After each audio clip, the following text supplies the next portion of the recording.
মামি বলো আজকে আবার কি স্পেশাল হয়েছে লাঞ্চে? আজকেও অনেক কিছু রান্না হয়েছে। আজ মানে কদিন ধরে আমার খাটতে খাটতে জীবন শেষ, আর এদের ফরমাইশের আর শেষ হচ্ছে না।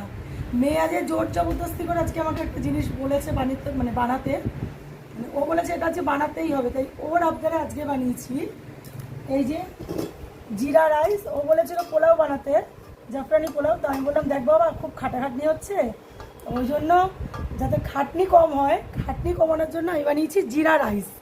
এই যে দেখ, এই যে ঝুরঝুরে জিরা, মানে জিরা রাইস আর কি।